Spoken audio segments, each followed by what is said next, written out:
Well, a troubling sign on Bay Area beaches. Another whale washing ashore, this time in Pacifica on Lindemar Beach. In the past 4 months, a dozen dead whales have washed up on Bay Area shores. We're rocking and rolling up here.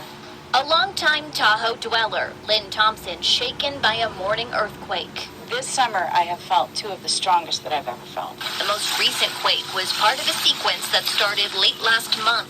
This area has seen a number of earthquakes over the last month.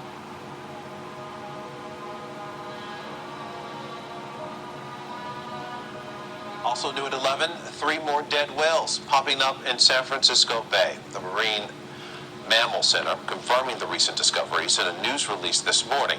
Now, it says that the whales are believed to have washed ashore between April 27th and May 4th in Tiburon, the Port of Oakland, and Angel Island State Park. Due to the locations, the mammals being inaccessible and unsafe, the center says they have not determined their cause of death. NBC Bay Area's investigative unit, they've been tracking the cause of all of these dead whales popping up in the San Francisco Bay. We begin with breaking news in the Lake Tahoe area. A series of earthquakes that caught a lot of people's attention tonight. The largest of the quakes, a 4.7 magnitude. And heard really loud kind of like movement and could tell the walls. It felt like the walls were going to fall in. And the lamp started shaking. Dogs started barking. Felt like it lasted a minute. It was probably only about 15 seconds, but it was the strongest earthquake I've ever felt. She's not the only one who felt it. Lots of people felt it, not just in the Tahoe region. The quake was widely felt. People reported feeling it even here in the Bay Area. Actually, 3 earthquakes near Independence Lake. That's about 10 to 12 miles north of Truckee. Right here north of Truckee. Now, doing some research on the faults in the area, we did see the largest, closest fault to all of this activity is called the Polaris Fault. And here's the real interesting thing about this. It was discovered in 2011, so this is definitely a fault to pay attention to. Now, this did get me thinking, of course, about the Bay Area. Did some tracking here. 5 earthquakes the past 24 hours, but again, much, much smaller, 1.1 to a 2.4. And you know what? Some shaking up there in Tahoe today, rattled by a quake this morning. And it was felt all the way down here in the valley and in Sacramento. A magnitude 4.2 quake hit right in the middle of the lake. It was followed by several aftershocks, too. It even interrupted a meeting of the Nevada State Legislature, shaking the plexiglass that was right in front of a speaker. Clearly going up in price, and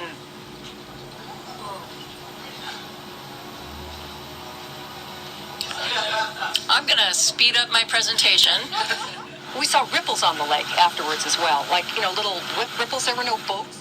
He says the major faults under Tahoe are likely more than 1,000 years overdue to rupture. Tracking that 3.6 earthquake that woke a lot of people up in the South Bay early this morning. Take a look at this map. This is where the epicenter was when the shaking started. Quick reminder that a lot of people, the most common fault that they know about is the San Andreas Fault. However, this one happened on the Calaveras Fault. So for those of you who are new to the Bay Area or maybe don't know, we actually have 6 significant fault zones. But we did talk to a number of people who did feel it. Here's what they had to say. Well, it woke me up, so it was just a shake, and then I didn't know, what it was. I didn't know something fell in the house, but then there was that second shake, and I was like, okay, that was definitely an earthquake. Yeah, it was too scary because I see everything move, and for 10 seconds, everything moved.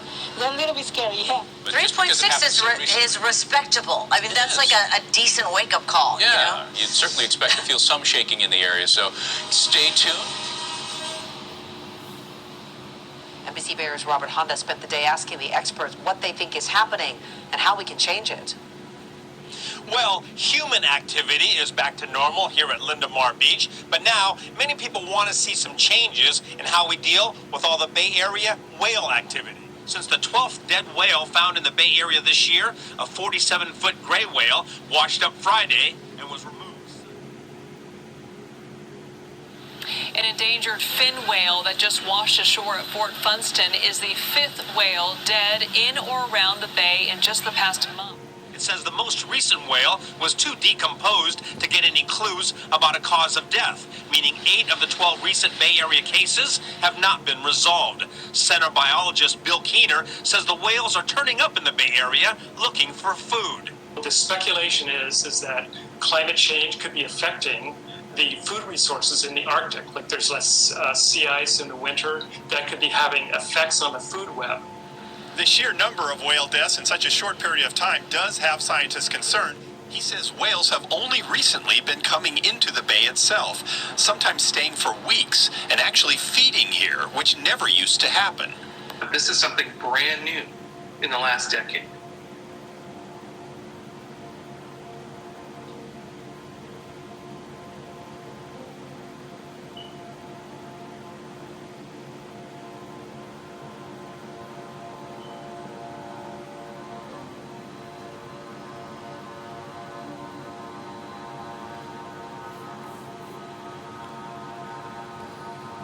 Dozens of birds are being found stunned, confused, or dead near the World Trade Center Memorial.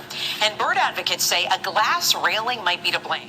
The New York City Audubon Society says this happens most during the spring and fall migration period. In the World Trade Center area, more than 1,200 stunned or dead birds were found in the fall. Migrating birds are colliding into tall buildings and dying in huge numbers.